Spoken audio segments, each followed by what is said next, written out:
వారు వస్తుండగా ప్రతి ఒక్కరు కూడా చప్పట్లు కొట్టి మనం వారిని ఆహ్వానించుకుందాం. ఈ సమయంలో వారిని ఆహ్వానించుకుందాం.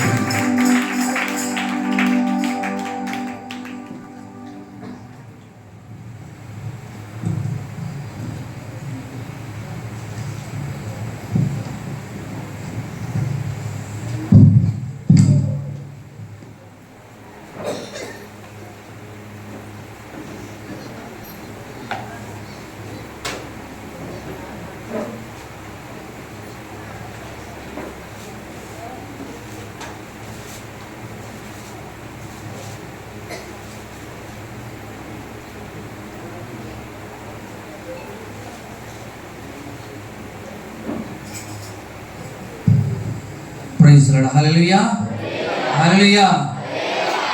పరిశుద్ధాత్మ దేవుడు గొప్ప అవకాశం ఇచ్చినాడు ఇక్కడ నిలబడి ఆయన వర్తమానం అందించుటకు. అలాగనే నాకు ఈ అవకాశం ఇచ్చిన రూపేశ్వర దేవుడయ్య గారికి, అమ్మగారికి కూడా హృదయపూర్వక వందనాలు తెలియజేసుకున్నాం. అలాగనే మన ప్రెసిడెంట్ ఏసత్తం అయ్య గారు కూడా హృదయపూర్వక వందనాలు తెలియజేసుకున్నాము.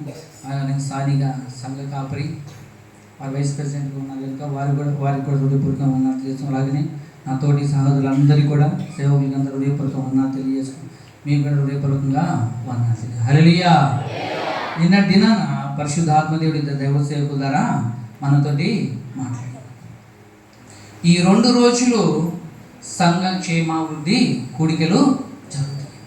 మొదటి రోజు దేవుడు మనతోటి మాట్లాడినాడు కనుక ఈ 2వ రోజు కూడా మన సంఘంలో ఏదైతే క్షేమం లేదు కనుక ఎక్కడ క్షేమం కోల్పోతున్నాము, ఏ సమయంలో కోల్పోతున్నాము, ఏ పరిస్థితిలో మనం క్షేమము కోల్పోతున్నాం. హల్లెలూయా. అది అందించడానికి కదా ఇక్కడ దైవ సేవకులు మనకి 2 రోజుల కూడిక మనకి ఏర్పాటు చేయబడినది. అవునా కదా? మనం చెప్పండి, అవునా కదా? హల్లెలూయా. అంటే మన జీవితంలో, మన కుటుంబంలో, మన మందిరంలో క్షేమము కావాలనే ఈ కూడికలు ఏర్పాటు చేసి ఎవరి కోసం అంట? ఎవరికి? హల్లెలూయా హల్లెలూయా. మరి వెళ్ళేటప్పుడు క్షేమం తీసుకెళ్దామా వద్దా? నిద్రపోకుండా వాక్యం వింటేనే క్షేమం తీసుకెళ్తాం, లేకపోతే తీసుకెళ్తామా? నిద్రపోయిన వారికి ఎవరికి కూడా క్షేమము ఈరోజు వస్తుందా రాదా? వాక్యంలోకి వెళ్దామా? వాక్యంలో యెషయా గ్రంథము 30వ అధ్యాయము 15వ వచనం చదువుకున్నాం. 30:15. అమ్మా, ప్రభువును యెహోవా ఇలాగు సెలవిచ్చుచున్నాడు, నేను మరలా వచ్చి ఊరకుండటం వలన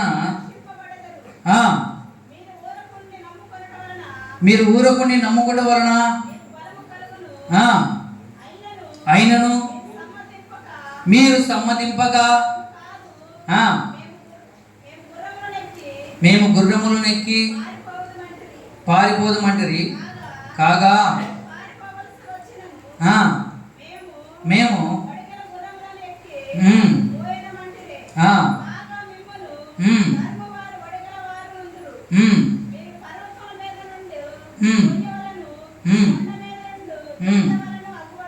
హల్లెలూయా హల్లెలూయా.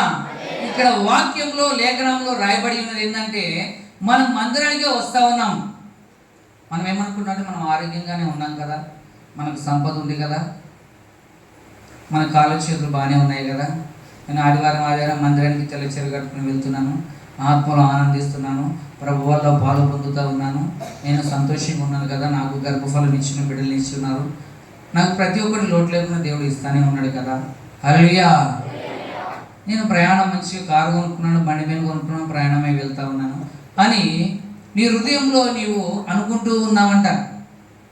మన హృదయంలో మనం అనుకుంటూ ఈ జీవితాన్ని ఇలాగనే సాగించుకుంటే వెళ్తా ఉన్నాం. ఈరోజు భర్తతో ఈ మందిరానికి వచ్చిన వారు ఒక్కసారి చేయలేపండి. భర్తతో ఎవరైతే ఇక మందిరానికి వచ్చారో చేయలేపండి. హల్లెలూయా. మరి నా కుమారుతో వచ్చిన వాళ్ళు చేయలేపండి.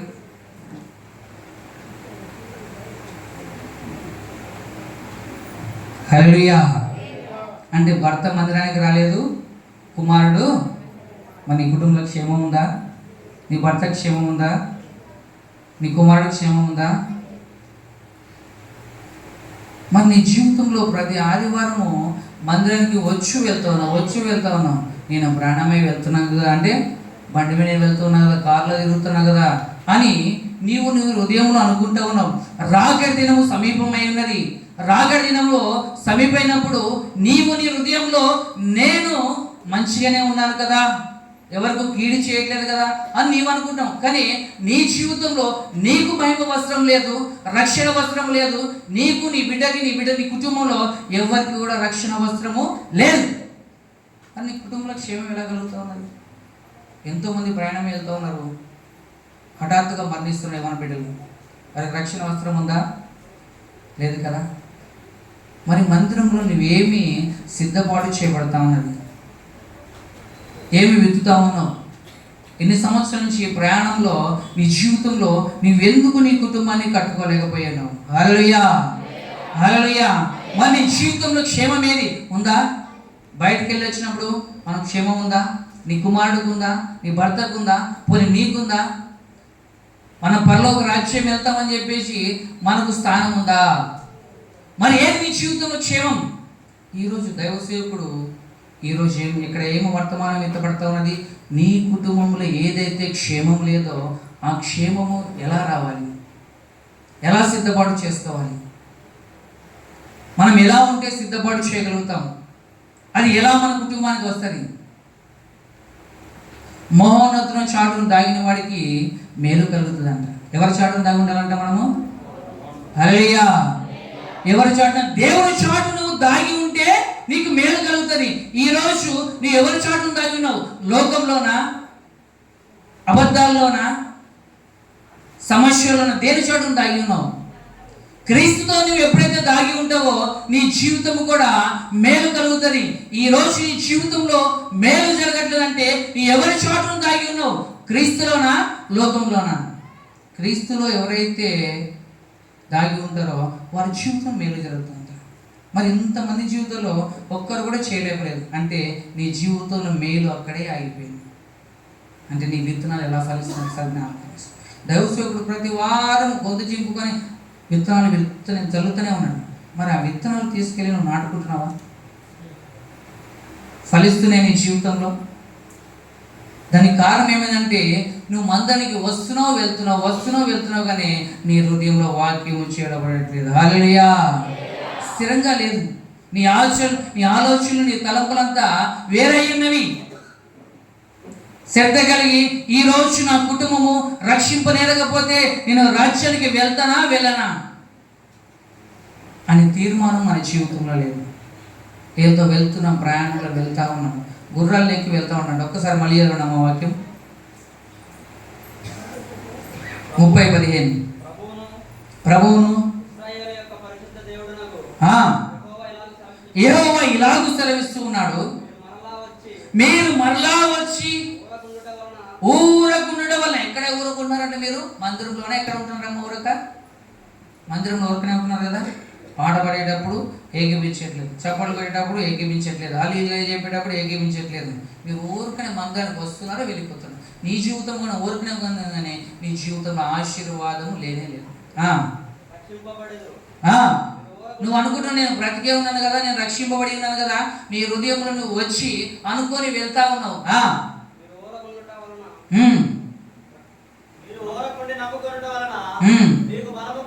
మీకు బలము కలుగును, అయినను మీరు సమ్మతింపక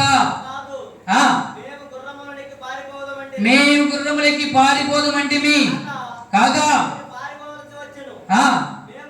మేము మిమ్మల్ని తరుమువారు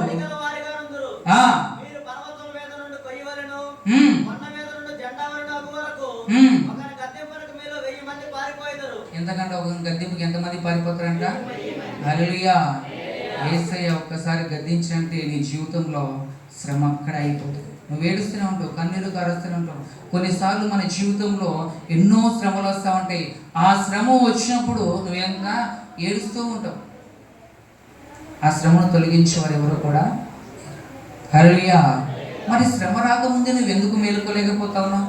నీకు కావలసిన ప్రతి వారము వాక్యము ద్వారా దేవుడు మాట్లాడుతున్నాడు. నా కుమారుడా, నా కుమార్తె, నీ జీవితంలో ఇది కొదువుగా ఉన్నది కనుక దాన్ని సిద్ధపరచుకో. దాన్ని సిద్ధపరచుకోకపోవడం కారణమే నీ జీవితము ఆ కన్నీరు అలాగనే ఆగిపోయి ఉన్నది. నీ ఆశీర్వాదం అక్కడే ఆగిపోయి ఉన్నది. మరి ఎందుకు నీవు గర్దింపుకి పడిపోతా ఉన్నావు అంటే దేవునికి లోబడకపోవడం కారణమే నీ జీవితంలో గర్దింపు ఆగిపోయి ఉన్నది. హల్లెలూయా, హల్లెలూయా.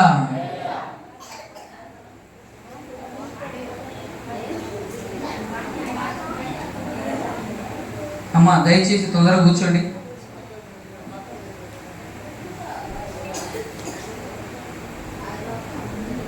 ఒకసారి రెండు చేతుల పైకి హల్లెలూయా చెప్తాం. హల్లెలూయా, హల్లెలూయా. చూద్దాం యెషయా గ్రంథము 59 మొదటి వచనం చదువుకుందాం. మన జీవితంలో ఎందుకు నీ ప్రార్థన దేవుడు అంగీకరించలేకపోతున్నాడు? నీ జీవితము అక్కడే ఎందుకు ఆగిపోయింది? ఎందుకు మేలు జరగట్లేదో ఒకసారి ఈ వాక్యంలో తెలుసుకుందాం. రక్షింపనేరకున్నట్లు యెహోవా హస్తము కురుచగా లేదు, విననేరకున్నట్లు ఆయన చెవులు మందముగా లేవు. మీ దోషములు మీకును మీ దేవునికి ఎలా ఉన్నాయంట? హల్లెలూయా. యేసు ప్రభువు వారు ప్రార్థన చేసిన నా కుమార్తె ఎప్పుడు మొరపెడుతుందా, ఎప్పుడు ఉపవాసుని ప్రార్థన చేస్తుందా, ఎప్పుడు ఒంటరిగా ఉండి కన్నీరు కాచి తన కుటుంబం గురించి క్షేమం గురించి ప్రార్థన చేస్తుందని యేసు ప్రభువు వారేమో చెవులు ఎప్పుడు వేచి చూస్తున్నాడంట. సహాయం చేయడానికి ఏమో ఆయన హస్తం సిద్ధముగా ఉందంట. మరి నీ జీవితంలో నీవు పొందుకోవటానికి సిద్ధముగా ఉన్నావా? ఎందుకు సిద్ధంగా లేవు తెలుసా? నీకెందుకు ఆశీర్వాదం రావట్లేదో తెలుసా? నీ క్రియలు నీకు ఏముందంటే అక్కడ చదువు, నీ క్రియలు నీకు నీ దేవునికి అడ్డముగా ఉన్నాయి. హల్లెలూయా. నీలో కోపం అడ్డుగా ఉంది, అసూయ అడ్డుగా ఉంది, పడని స్వభావం అడ్డుగోడగా ఉంది, నీలో రకరకాల క్రియలన్నీ కూడా అడ్డుగోడగా ఉన్నాయి. దేవుని మందిరంలో పరిచర్య చేసే విషయంలో కూడా నేనెందుకు పరిచర్య చేయాలి, నేను ఒక్కదాన్నే చేయాలా అని నీ హృదయంలో ఉన్న అది కూడా అడ్డుగోడగానే ఉంది. ఈ మందిరం ఎవరిది చెప్పాలి? ఈ మందిరం ఎవరిది? పరిచర్య అందరూ చేయాలా లేదా? అందరూ సహకరించాలా లేదా? హల్లెలూయా. నీ క్రియలు నీకు నీ దేవునికి ఎలా ఉన్నాయంట? మరి నీ ఆశీర్వాదం అడ్డు కూడా తీస్తే కదా నీ ప్రార్థన ఆలకింపబడుతుంది. మరి అడ్డు కూడా తీయకుండా ఎన్ని దినాలు నువ్వు ప్రయాణమే వెళ్ళిపోతూ ఉంటావు ఈ లోకంలో. ఎంత దూరము ప్రయాణం చేస్తూ ఉంటావు. ఆ ప్రయాణంలో పరిగెడతా ఉన్నావు గుర్రములు ఎక్కి పారిపోతా ఉన్నావు. కానీ నీ జీవితంలో నెమ్మది లేదు, సమాధానం లేదు, ప్రేమ లేదు. నువ్వు ప్రేమను కోల్పోతా ఉన్నావు. కారణం ఏమిటంటే నీ క్రియలు నీకు నీ దేవునికి ఎలా ఉన్నాయంట? అడ్డుగోడగా ఉన్నాయి. మరి అడ్డుగోడను ఎప్పుడు తొలగిస్తావు? తొలగించినప్పుడే మాత్రమే నీ జీవితంలో ఆశీర్వాదం సిద్ధం చేయబడతాం. కొన్నిసార్లు మన ఇంట్లో వార్త కావచ్చు, ఇరుగు పొరుగు వార్త కావచ్చు, మనం గొడవపడినప్పుడు వాక్యం ద్వారా దైవసేవకుడు అమ్మా నిన్న వల్ల నీ పొరుగు వారిని ఎవరు ప్రేమించాలంట? పొరుగు వారిని ప్రేమించాలి కదా. మనం భర్తనే ప్రేమించి ఇంకా పొరుగు వారిని ఏం ప్రేమిస్తాం? హల్లెలూయా, హల్లెలూయా. మరి వాక్యము దైవసేవుడు ఏం చెప్తున్నాడు? నిన్ను వల్ల నీ పొరుగు వారిని యేసు ప్రభువుల వారు ప్రేమించారా, ద్వేషించారా? అవునా కదా. మరి తన బిడ్డలమైన వారు మనము కూడా ప్రేమించాలా, ద్వేషించాలా? మన దేశం ఉన్నట్లయితే మన ఆశీర్వాదం ఆగిపోయినట్లనే కదా. నీకేం తెలుసు మాస్టరు? అవును, నిన్ను మాట్లాడదో నా హృదయం ఎంత బాధపడతా ఉందో, నేను ఎందుకు క్షమించాలి? సచ్చిననే మాట్లాడు. హల్లెలూయా. ఏంటంటే ఏమంటారంట? నచ్చినగానే. మరి క్రీస్తు ప్రేమ నీలో ఉందా లేదా? మరి అడ్డుగోడగా ఉంది కదా. నీ ప్రార్థన ఆలకింపబడుతుందా దేవునికి? మరి ఆలకింపబడుతుంది. యేసు ప్రభుల వారు సిలువేసినప్పుడు ఏమన్నాడు? తండ్రి వీరు ఏమి చేస్తున్నారో వీరిని. మరి యేసు ప్రభువే క్షమించినప్పుడు మనం ఏ పాటి వారమే? హల్లెలూయా. మరి యేసు ప్రభుల వారు క్షమించారు కనుకనే ఆయన లోకరక్షకుడు, లోకాన్ని జయించాడని, తిరిగి లేచాడు. ఈరోజు కూడా నీవు నీ కుటుంబంలో కూడా తిరిగి జన్మించాలి అంటే నువ్వు కూడా ఏం చేయాలి? క్షమించడం లేదా? అతన్ని క్షమించాలి, కోడలు క్షమించాలి, బంధువులు క్షమించాలి, భర్తను క్షమించకపోతే మారు మనసు వస్తుందా? రాదు కదా. యేసు ప్రభువు వారు ప్రార్థన చేసుకుంటున్నప్పుడు ఆ భటులు వచ్చి పట్టుకున్నప్పుడు అంటే పేదలు ఏం చేశాడు? చెవును అరిగేశాడా లేదా? యేసు ప్రభువు వారు ప్రేమించి మళ్ళీ చెవుని తీసుకొచ్చారంట. దేవుడు క్షమించాడు కదా, ఆ బిడ్డలో మారు మనసు వచ్చింది కదా. హల్లెలూయా. ఈరోజు క్షమిస్తే నీ భర్తలో మారు మనసు రాదా? నీ ఇరుగు పొరుగు వాళ్ళ మారు మనసు రాదా? మరి మారు మనసు నీలోనే లేనప్పుడు ఇరుగు పొరుగు వారి మీద వస్తుందా? నువ్వు ఎప్పుడైతే క్షమిస్తావో వాళ్ళు మారు మనసు కలుగుతుంది. నీ దేవుడు నీకు కావాల్సింది సిద్ధపరచుకోవాలి. హల్లెలూయా, హల్లెలూయా. మనం ఎందుకు సిద్ధపడలేకపోతున్నామంటే మన క్రియలు ఇలాగనే చిన్న చిన్న క్రియలన్నీ మనలో దాగి ఉన్నాయి కనుకనే మనము ఆశీర్వాదానికి దూరం అయిపోతా ఉన్నాం. చూడండి, ఒక అడవిలోనంట కప్పలన్నీ వెళ్తా ఉన్నాయి లైన్గా. కొన్ని కప్పలేమో పెద్ద కప్పలేమో ఏం చేస్తున్నాయంటే మెల్లగా వెళ్తా ఉన్నాయంట. ఎందుకంటే ఎక్కడైనా గుంటలు ఉంటేమో దాంట్లో పడి చనిపోతామేమో అని చెప్పి చూసుకుంటూ మెల్లగా వెళ్తున్నాయంట. అయితే కుర్ర కప్పలు ఏం చేస్తున్నాయంటే ఎగురుకుంటే ఎగురుకుంటే వెళ్తున్నాయంట. ఎగురుకుంటే వెళ్తుంటే ఈ పెద్దోళ్ళు చెప్పారంట, అరే మెల్లగా వెళ్ళండి రా, ఎక్కడైనా గుంటలు ఉంటే దాంట్లో పడతారు, బయటికి రారా అని చెప్పానంట. మాకు తెలుసులే అని చెప్పి ఏం చేస్తున్నాయి, ఎగురుకుంటే వెళ్ళిపోతున్నాయి. ఎగురుకుంటూ ఒక 3 కప్పలు చెప్పిన మాట వినుకుంటా అక్కడ గంతులు వేసుకుంటూ వెళ్ళి ఒక గుంటలో పడ్డాయి. హల్లెలూయా. ఎక్కడ పడ్డాయంట? ఆ గుంటలాగా 3 కప్పలు కింద పడ్డాయి. అయితే ఈ పెద్ద కప్పలన్నీ వచ్చినాయంట. దాని చుట్టూ నుంచొని చూస్తా ఉన్నాయి. ఒరే చెప్పాం కదరా మెల్లగా పోమని చెప్పేసి, మాకు తెలియదా? మేము కూడా ఎగురుకుంటూ వెళ్ళొచ్చు కదా, మీకన్నా సీనియర్స్ ఏం కదా, మేము కూడా ఎగురుకుంటూ వెళ్ళేవాళ్ళం కదా, ముందే చెప్పాం కదా మెల్లగా వెళ్ళమని చెప్పేసి. మన తాతలు దీంట్లోనే పడి చచ్చిపోయారు, మా అమ్మ నాన్న దీంట్లోనే పడి చచ్చిపోయారు, ఇప్పుడు కూడా మీరు కూడా దీంట్లో పడి. అయితే ఈ 3 కప్పలు దీంట్లో ఉండి ఏడుస్తూ ఉన్నాయి అంట. హల్లెలూయా. ఈ 3 కప్పలు దీంట్లో ఉండి ఈ చుట్టూ పెద్ద కప్పలన్నీ నుంచొని ఆ గుంట చుట్టూ మాట్లాడుకుంటానంట. మీరు రారా అని చెప్పేసి పైనుంచి అంటామంట. దాంట్లో ఒక కప్ప ఎగురుతా ఉంది, పైకి ఎగురుతా ఉంది. వీళ్ళు చెప్పిన ఎన్ని మాటలు చెప్పినా అది వినట్లేదు. అది పైకి ఎగిరి బయటకు వచ్చి బయటపడిందంట. హల్లెలూయా. మిగతా 2 కప్పలు దాంట్లో ఉన్నాయి. ఒక కప్ప ఏమో పైకి ఎగిరి వచ్చి బయట. ఏమైంది? ఆ కప్ప ఎందుకు పైకి ఎగిరిందంటే ఆ కప్ప చెవిటిదంట. వీళ్ళు చెప్పే మాటలు ఏమీ కూడా వినపడలేదు ఆ చెవికి. ఆ కప్పకు వినపడలేదు కనుక ఈ కప్ప ఏమనుకుంటుందంటే నువ్వు పైకి రాగలవు, ఎగురు అంటుందంట. దానికి అలా అర్థమయ్యి అదేం చేసిందంట, ఆ పెద్ద గుంటల నుంచి కూడా ఎగిరి బయటపడిందంట. హల్లెలూయా. నీవు కూడా అనేకులు నిన్ను కించపరచాలని చెప్పేసి, నిన్ను అవమానపరచబడాలని చెప్పేసి అనేకులు నీ గురించి మాట్లాడుకుంటా ఉంటారు. కానీ అవన్నీ చెవును పెట్టుకోవాలా? చెవును పెట్టుకుంటే నువ్వు సాధించగలుగుతావా? పోరాటంలో యుద్ధము చేయగలుగుతావా? ఈ కప్ప ఏమైందంట, చెవుడు అయిందే కనుక సాధించగలిగింది, పైకి ఎగిరింది. ఎవరు మాటలు వినిపించుకోలేదు. తన కార్యాలను నెరవేర్చుకొని బయటికి మిగతా 2 కప్పలు ఏం చేస్తుంటే ఏడుచుకుని దాంట్లో కూడా తెచ్చుకునేది. నీవు కూడా అలాంటి శ్రమలో పడ్డావా? అలాంటి శ్రమలు ఉంటే ఎవరి మాటలు కూడా వింటాను. నీవు నీ క్రీస్తు ఎవరి చాటును దాగి ఉండాలంట? మహోన్నతుల చాటును దాగినవాడు. ఎవరి చాటును దాగి ఉండాలి? నీవు మహోన్నతుల చాటును నీవు దాగుంటే దీవించబడతావు, ఆశ్రయించబడతావు. నీ జీవితంలో మేలు జరుగుతుంది. చెడుతనాన్ని ఈ చోట విని వదిలేయాలి. ఎవరి జీవితంలో ఆ ఆలోచన తలంపుతాడు. ఎందుకంటే నీలో క్రీస్తు ప్రేమ నింపబడి ఉన్నది. దేవుని రక్తంలో శరణలో పాల్గొన్నాం. వాక్యము వింటున్న నీవు ఈరోజు పరిగెడతా ఉన్నావు, కానీ నీ జీవితంలో ఆశీర్వాదం అనేది ఆగిపోయి ఉంది. ఎందుకు ఆగిపోయిందంటే నీ క్రియలు నీకు నీ దేవునికి ఎలా ఉన్నాయంట, పట్టుకోవడం. చూద్దాం రోమీయులకు రాసిన పత్రిక 8వ అధ్యాయము 7వ వచనం చదువుదాం. రోమీయులు 8:7.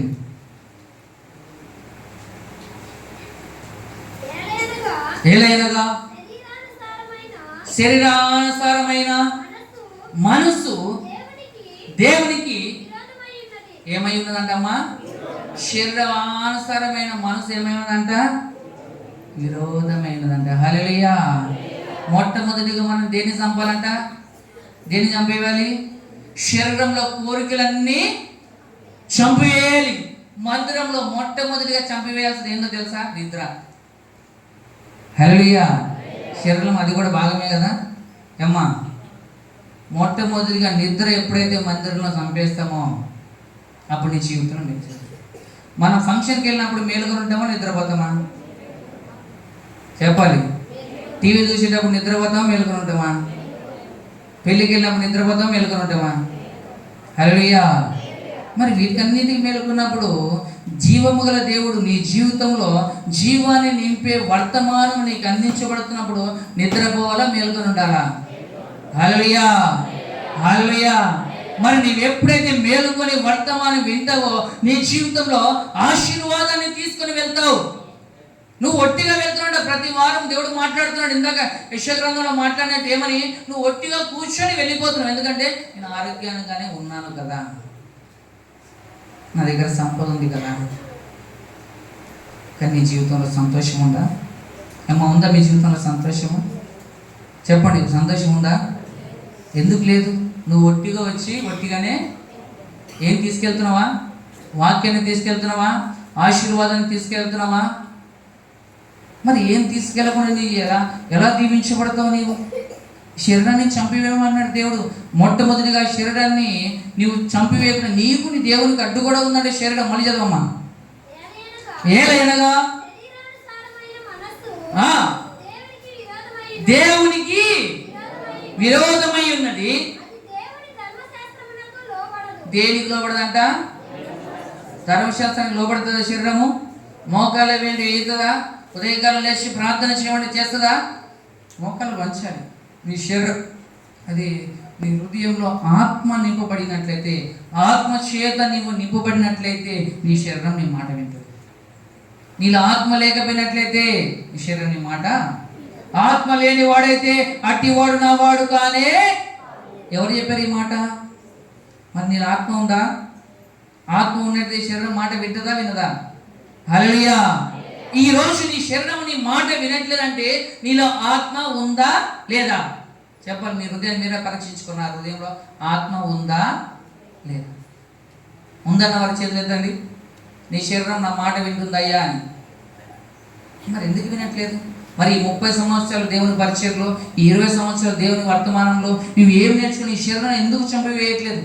దానివల్ల ఉపయోగం ఉందా? శరీరం ఇక్కడే ఈ భూమిలోనే కలిసిపోతుంది. మరి ఆత్మ మాత్రమే సిద్ధము కావాలి. మరి ఆత్మ లేనివాడు నా వాడు కదని వాక్యం సెలవించబడతా ఉన్నది. మరి అట్టి ఆత్మ నీలో లేకుండా నువ్వు మందిరంలో ఒట్టిగా వచ్చి ఒట్టిగానే వెళ్ళిపోతా ఉన్నావు. మన జీవితంలో మేలు జరగకుండా మన మందిరం ఎందుకు?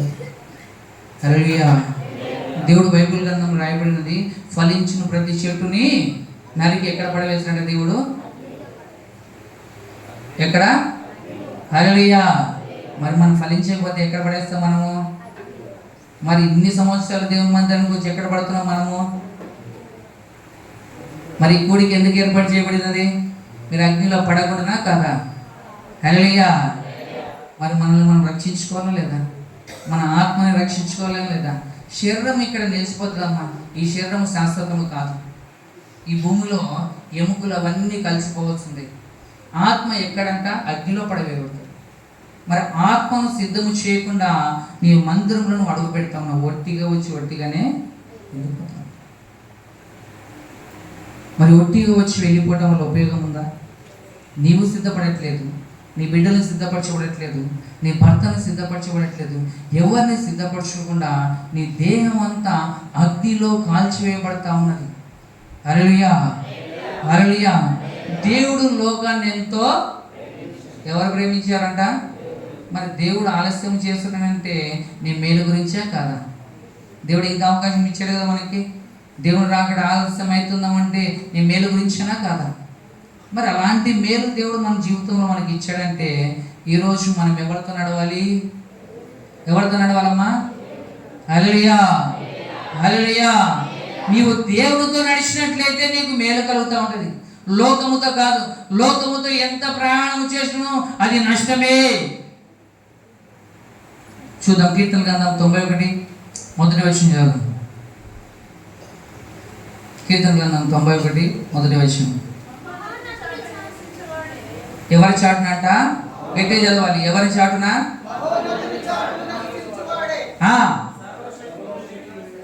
ఎవరంట? సర్వశక్తిని నీడనా ఆయనే నాకు ఆశ్రయ దుర్గము, నా కొండ, నేను నమ్ముకున్నా. హల్లెలూయా. మరి ఎవరి చోట నువ్వు దాగి ఉండాలి? దేవుని చోట నువ్వు దాగి లేకపోతే నీ జీవితంలో మేలు కలగదు, అంతా నష్టమే. నా కొండ, నా కోట, నేను నమ్ముకున్నా. ఎవరి దేవుడు అంట? నా దేవుడు నాకు తోడు ఉన్నాడని ఈ రోజు నువ్వు చెప్పి ఉన్నావా? నాకు ఈ శ్రమ నుంచి దేవుడు నాకు విడుదల చేస్తాను నువ్వు చెప్పి ఉన్నావా? ఈ శ్రమ నన్ను విడిచిపెడితే పోద్దని చెప్పి ఎప్పుడైనా సవాల్ విసిరావా ప్రార్థనలో? హల్లెలూయా, హల్లెలూయా. నేను ఈ ఎగ్జామ్లో పాస్ అవుతాను అని ఎప్పుడైనా దేవుని దగ్గర ఒప్పందం చేసుకున్నాను, దేవుడు నాకు కంపల్సరీ ఉద్యోగం ఇస్తాడు. నువ్వు ఎవరి చాటును దాగిలేవు, దేవుని చాటును దాగిలేవి కనుకనే నీ జీవితంలో విశ్వాసం అని ఇవ్వబడట్లేదు. మహోన్నతుల చాటు నీవు దాగి ఉండాలి. మరి ఎవరి చాటును దాగి ఉన్నవి ఈరోజు? అబద్ధాలతోట, కోపంతోట, కుల్ల, అసూయ, కామగర్ధం, శరీరకీలు, నేత్రాశ, డమ్మము జీవితం, ఓర్వలేనితనం, పడని స్వామి క్రియలన్నీ కూడా వాటి చాటును దాగి ఉన్నాం.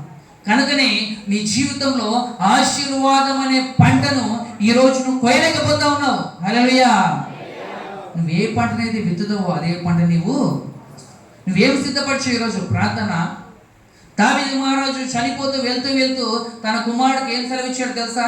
ఏమని? అయ్యా, నేను మోషే ధర్మశాస్త్రము ప్రకారమే నేను జీవించినాను కనుక నేను బ్రతికిన దినములన్నీ నాకు క్షేమంలే, ప్రతి దాంట్లో కూడా నేను విజయము పొందుకున్నాను. నీవు కూడా దాని ప్రకారం జీవిస్తేనే నీకు ఏం కలుగుతుందంట? నీ దీర్ఘాయువు కలుగుతాయా, నీకు మేలు కలుగుతాయి. ఈరోజు నువ్వు సిద్ధపరిచావా? పరిశుద్ధత నీలో సిద్ధపరచుకున్నావా? ఆత్మను సిద్ధపరచుకున్నావా? రక్షణ సిద్ధపరచుకున్నావా? ఏం సిద్ధపరచుకున్నావు ఈరోజు? ఏమి సిద్ధపరచుకోకుండా నీ కుమారుడికి, నీ కుమార్తెకి ఈరోజు నువ్వేమిస్తావు? హల్లెలూయా. ఈరోజు రూబేనయ్య గారు ఉన్నారు. రూబేనయ్య గారు దేవునిలో వారి మంత్రాలన్నీ కట్టబడి వారి బిడ్డలకు ఏమి ఇచ్చేయారంటే ఈరోజు ఏమిచ్చారు? ఆశని ఇచ్చేసారా?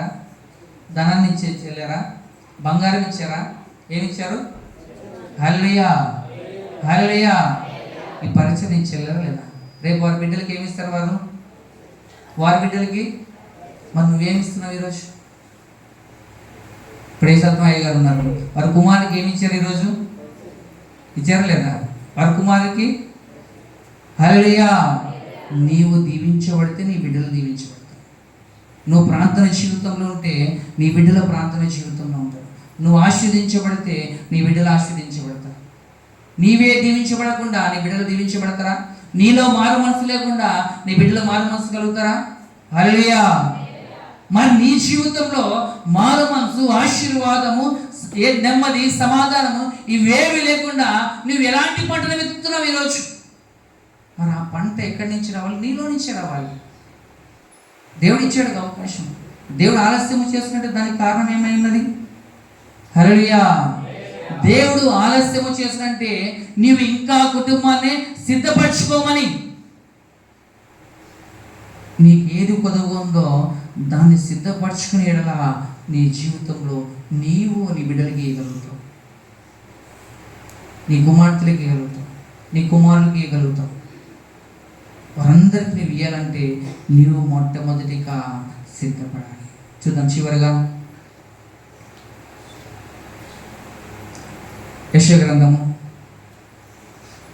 40:31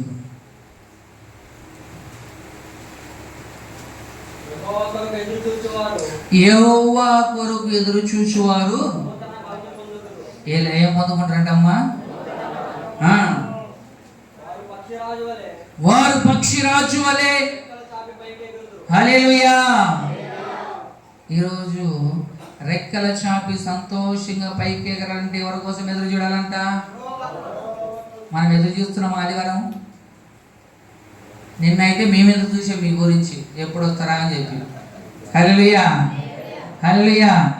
అంటే యేసు ప్రభువు వారు మీకోసం ఎదురు చూస్తూ ఉన్నారు. ఎప్పుడు నా బిడ్డలు వస్తారా, ఎప్పుడు వాక్యం వింటారా, ఎప్పుడు పాటలు పాడతారా అని చెప్పి. ఈరోజు మేము ఎదురు చూడలేం, మీరే వచ్చారు. హల్లెలూయా. మరి ప్రతి వారం కూడా దైవ సేవకుడు వచ్చి ఇక్కడ ఎదురు చూడకూడదు. అది మీకు దీవెన కాదు. దైవ సేవకుడు రాకముందే పాట పెట్టగల మీరు ముందు వచ్చినట్లయితే ఎవరి కోసం మీరు ఎదురు చూస్తున్నారు? దేవుని ఆశీర్వాదం కోసం. ఈరోజు దైవ సేవకుడు నా గురించి ఏం ఆశీర్వాదం తీసుకొని వచ్చాడు? మొట్టమొదటిగా నేనే ముందెళ్ళి తీసుకుంటా. హల్లెలూయా. నేను ముందెళ్ళి దేవుడి కోసం నువ్వు ఎదురు చూడాలి. దేవుడి కోసం ఎదురు చూస్తే నూతన బలాన్ని ఎవరు పొందుకుంటారు? మొట్టమొదటిగా రేపు ఆదివారం రోజు మందిరానికి ఎవరు వస్తారో వాళ్ళని నూతన బలం పొందుకుంటారు. మరి నూతన బలం పొందుకోవాలంటే మొదటిగా రావాలన్నా లేదా మనం? మరి ఈరోజు మన క్షేమాభివృద్ధి గురించి దేవుడు మనతో మాట్లాడు. మన క్షేమం ఎలా వస్తుంది? మందిరానికి ముందుగా మనం వస్తుంది. దైవ సేవకుడికి లోబడితే వస్తుంది. నువ్వు ఈరోజు దైవ సేవకుడికి కానికి ఇవ్వలేకపోతున్నావు అంటే దానికి కారణం ఏమైందంటే నువ్వు దీవించబడట్లేదు. ఆ దీవెన ఎక్కడి నుంచి వస్తుంది? నువ్వు దేవునికి లోబడితే దేవుడు ఆకాశ ద్వారాలు తెరుస్తాడా తెరవడా? హల్లెలూయా.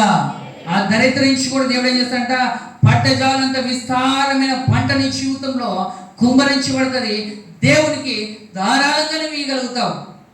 మరి ఎలాంటి దీవెన నీకు కావాలంటే ఎవరిని అడగాలి? నువ్వు ఎవరి కోసం ఎదురు చూడాలి?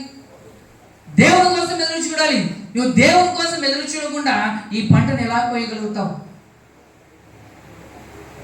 ఈరోజు మహోన్నతున్న చాటును ఎవరైతే దాగి ఉంటారో వారు దీవించబడతారంట. యెహోవా కోసం ఎవరైతే ఎదురు చూస్తారో వారు ఏం పొందుకుంటారంట? నూతన బలాన్ని. మన మందిరానికి రేపు వారం నుంచి వట్టిగా వస్తామా నిండుగా వద్దామా? హల్లెలూయా. వెళ్ళేటప్పుడు వట్టిగా వెళ్దామా ఆశీర్వాదం తీసుకుని వెళ్దామా? బ్లెస్సింగ్ కావాలా లేదా? ఎవరికి ఏది కావాలో అది తీసుకొని వెళ్ళాలి మన ఇంటికి. నీ జీవితంలో ఏది కొదవ ఉందో ప్రభా ఈరోజు దైవ సేవకుడు ద్వారా నాతోని మాట్లాడు. నా కొదవ ఏదైతుందో ఆ కొదవని ఈరోజు నీ ఇంటికి తీసుకెళ్ళి అలాగ మనం తీసుకుని వెళ్ళే బిడ్డలుగా ఉంటుంది కాక. దేవుడు ఇచ్చిన గొప్ప సేవను బట్టి అధ్యక్షుల వారికి హృదయపూర్వక వందనాలు తెలియజేసుకుంటాము.